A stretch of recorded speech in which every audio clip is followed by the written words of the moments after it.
হিন্দুদের উপরে অত্যাচার বেশি হয়, মানে এখান থেকে ভাঙতে শুরু করে। উদ্দেশ্যটা কি ওদের, যে হিন্দুরা উঠে চলে যায় নাকি? ওই এটা মানে ভেঙে থেকে উড়িয়ে দিবে এরকম ব্যাপার আছে। মানে ভয়েতে আমরা থাকতে পারি না, এটাই আর কিছু না।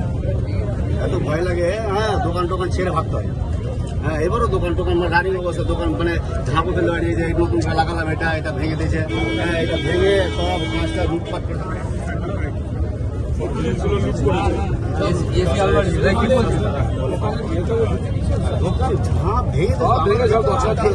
প্রাণে বাঁচছিলাম,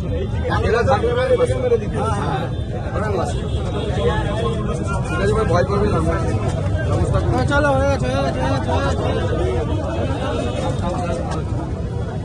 লাইট জ্বলছে না, ফ্রিজে লাইট জ্বলছিল, সব টেবিল ভাঙার জন্য। এই যে আমার টেবিল ছিল সম্পূর্ণ, টেবিলটা ভাঙা।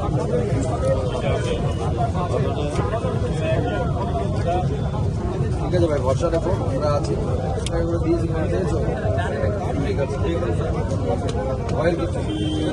নাপিতের কাজ করে, সেলুন চালায়, তাকে থেকে শুরু করে যে চপ ভাজে, তাকে মিষ্টির দোকানদার, কাউকে ছাড়েন। মাঝে মাঝে আমার মনে হয় যারা এই কাজগুলো করে তারা কি আদৌ মানুষ?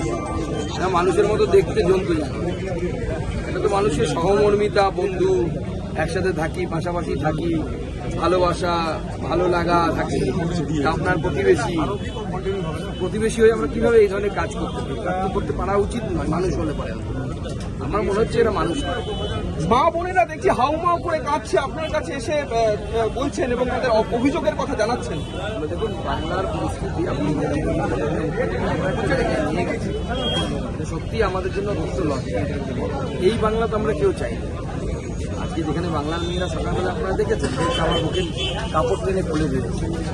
একজন মহিলার সম্মান যদি আমরা রাখতে না পারি, আমাদের তাহলে আর রাজনীতি করে আর এসব করে কি লাভ?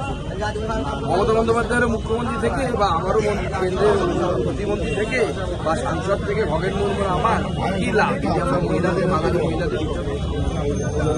মমতা বন্দ্যোপাধ্যায়ের অন্ততপক্ষে লজ্জা নেই, আমাদের তো লজ্জা আছে। দিকে দিকে হিন্দুরা আক্রান্ত, যে গোটা বাংলাকে কি হিন্দু করার পরিকল্পনা চলছে বা চক্রান্ত চলছে? বাংলাদেশকে আপনার ঠিক আমার তো মনে হচ্ছে মোহাম্মদ ইউনূসের বোন এই পারে চলে এসছে ভুল করে। জন্মের সময় কোনোভাবে বিচ্ছিন্ন হয়ে গেছিল হয়তো। কুম্ভ মেলায় যেভাবে হারিয়ে যাওয়ার গল্প শুনেছিলাম, এখন থেকে প্রায় মনে হচ্ছে এপারে মোহাম্মদ ইউনূস আর এপারে তার বোন দুজনে মিলে শুরু করেছে হিন্দু নিধন যুদ্ধ। আমরা জানি না কেন করছে মমতা বন্দ্যোপাধ্যায়। এর থেকে